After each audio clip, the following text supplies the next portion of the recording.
kuha tayo ng ating lulutuin na pang ulam. Ito yung aking tanim na tawag dun, talbos ng kamote. Ayan, magsabaw tayo ng isda, kaya kuha tayo dito ng pang ano natin, pang gulay. Diba? Ayan.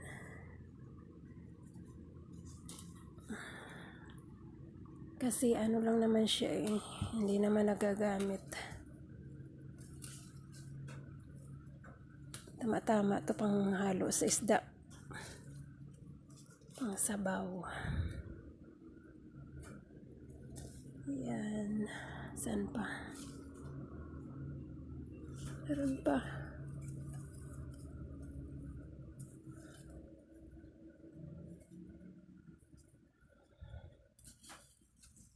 Meron pa. Sarap to. Tutubo pa naman uli yan eh. Ayan.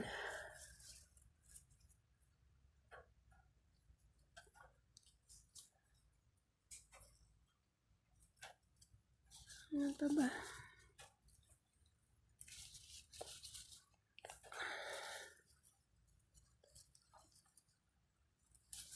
Ito pa.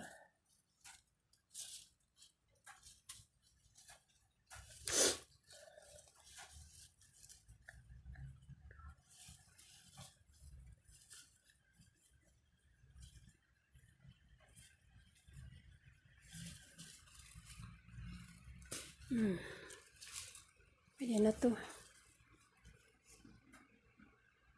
Ayan, okay na. Tubo na naman uli yan. Ayan, marami pa natira. Pasa natin konti. Ayan.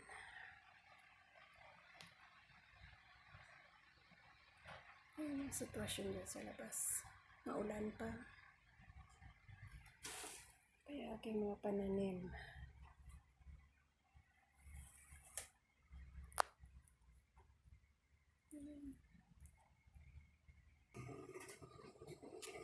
Ayan guys, yung aking talbos ng kamote.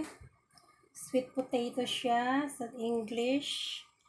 Tapos ito yung iba kong ingredients. Lalagyan ko siya ng potato. Gusto ko lang lagyan. Tapos yung tomato ko, wala akong malalaki kaya yan na lang. Yan lang yung meron kami.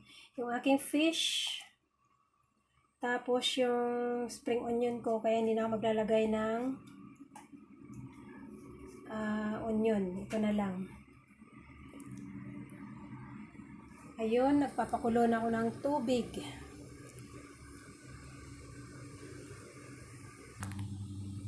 At dahil kumulo na siya, unahin natin ilagay yung potato. Kasi mabilis lang naman maluto yung iba. Tsaka yung fish, ihalo ko na. Version ko to eh. Kaya, yan lang. Gusto ko lang siya lagyan talaga ng potato. Yan. Kumukulo na siya, kaya pwede na nating ilagay ang ating tomato. Ayan.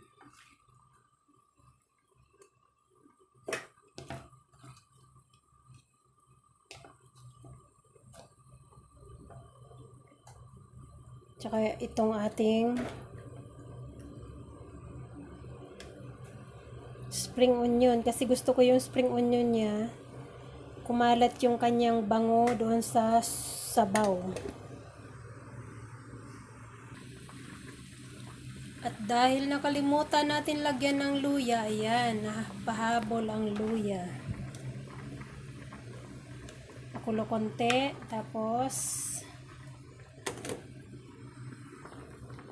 ayan guys, luto na siya.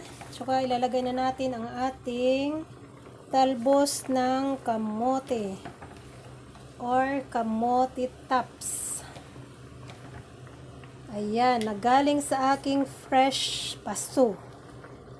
O diba, pag may tinanim, ay anihin talaga. So, atin na lang tong pakuluan. Kunting kulo na lang. Pwede na to. Tapan muna natin sandali. Yan guys, kumulo na siya. Tsaka ang bango. Tama na yan. Pwede na tayong kumain. Masarap sana to pagka meron pa siyang tanglad eh. Kaso yung tinanim ko na tanglad, hindi na buhay. Hindi ko alam kung bakit. Dalawa sayang. Nabuhay na siya pero nung lumaki-laki ng konti, ewan ko, nawala. Namatay siya. Kaya... Sorry, it's DJ.